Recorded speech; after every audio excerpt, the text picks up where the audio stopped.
अमावस तिथि को किया जाता है। इस दिन विवाहित औरतें वट वृक्ष की पूजा करती हैं। इस पूजा का मुख्य उद्देश्य अपने पति की लंबी उम्र की कामना करना और अपने वैवाहिक जीवन को सुखमय बनाना होता है।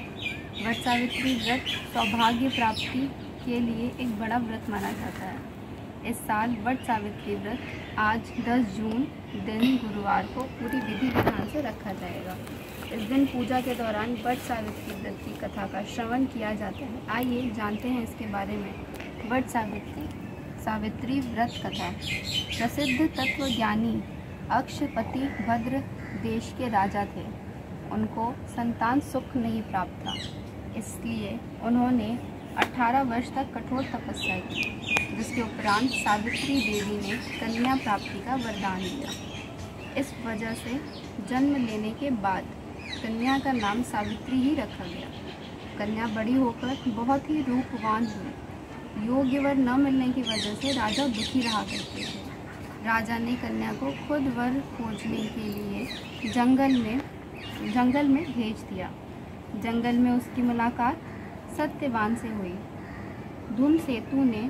धूमसेतु के पुत्र की जानकारी के बाद ऋषि नारद जी ने अक्षपति से सत्यवान की अल्पायु के बारे में बताया। माता पिता ने बहुत समझाया, परंतु सावित्री अपने धर्म से नहीं डिगी। उसने जिद के कारण राजा को ही झुका दिया। सावित्री और सत्यवान का विवाह हो गया। सत्यवान बड़े गुणवान, धर्मात्मा और बलवान थे। वे अपने माता पिता का पूरा ख्याल रखते थे। सावित्री राजमहल छोड़कर जंगल में कुटिया बनाकर रहने लगी। उन्होंने आभूषणों का त्याग कर दिया और अंधे सास ससुर की सेवा में लग गई। सत्यवान की मृत्यु का दिन निकट आ गया। नारद जी ने सावित्री को पहले ही सत्यवान की मृत्यु के दिन के बारे में बता दिया था। समय नज़दीक आने से सावित्री अधीर होने लगी। उन्होंने 3 दिन पहले से ही उपवास शुरू कर दिया। नारद मुनि के कहने पर पितरों का पूजन किया। प्रत्येक दिन की तरह सत्यवान भोजन बनाने के लिए जंगल से लकड़ी काटने के लिए निकल गए, तो सावित्री उनके साथ गई। वह सत्यवान के महाप्रयाण का दिन था।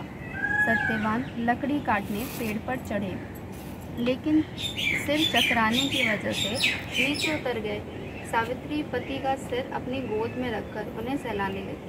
तभी यमराज आते दिखे तो सत्यवान के प्राण लेकर जाने को हुए। सावित्री भी यमराज के पीछे पीछे जाने लगी। उन्होंने बहुत मना किया, परंतु सावित्री ने कहा, जहाँ मेरे पति देव जाते हैं वहाँ मुझे जाना ही चाहिए। बार बार मना करने के बाद भी सावित्री पीछे पीछे चलती रही।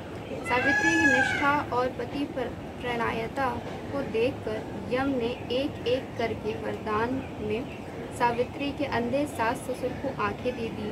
उनका खोया हुआ तो यमराज लिए जा रहा था। यमराज ने फिर कहा, सत्यवान को छोड़कर चाहे जो मांगो मैं तुम्हें देने के लिए हूँ। इस पर सावित्री ने 100 संतानों और सौभाग्यवती का वरदान मांगा। यम ने बिना सोचे विचारे प्रसन्न होकर तथास्तु बोल दिया। वचनबद्ध यमराज आगे बढ़ने लगे। सावित्री ने कहा कि प्रभु, मैं एक पतिव्रता पत्नी हूँ और आपने मुझे पुत्रवती होने का आशीर्वाद दे दिया है। यह सुनकर यमराज को सत्यवान के प्राण शरीर पड़ा हुआ था। सत्यवान जीवित हो गया। माता पिता को दिव्य ज्योति प्राप्त हो गई। उनका खोया हुआ राज्य भी वापस मिल गया।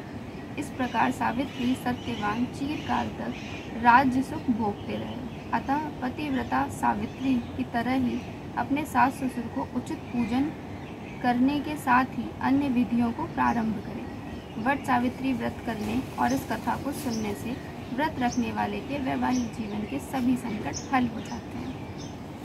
ठीक है।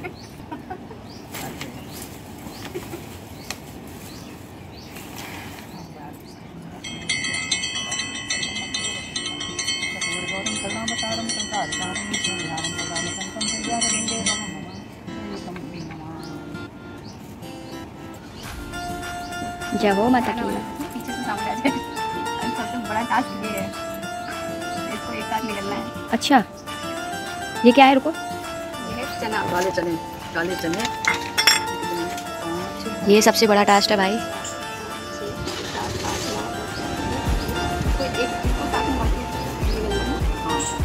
मतलब खाना है क्या? खाना है तो एक साथ निकलना है।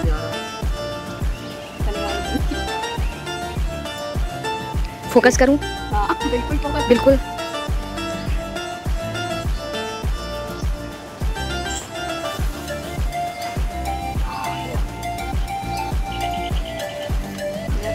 जाएगा। आप पानी भर लो।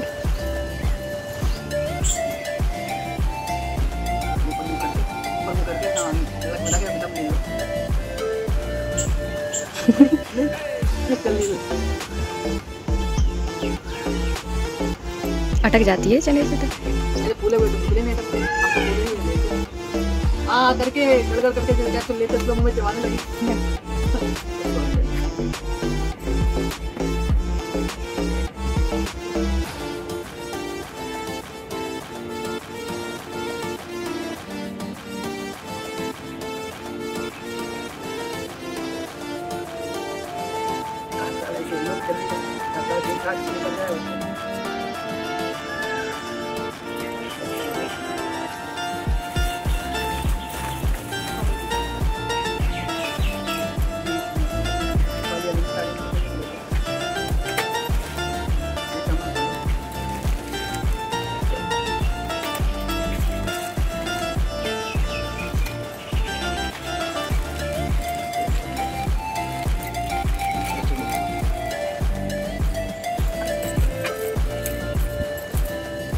खुश रहो, सारा स्वागत रहो, फूलो फलो।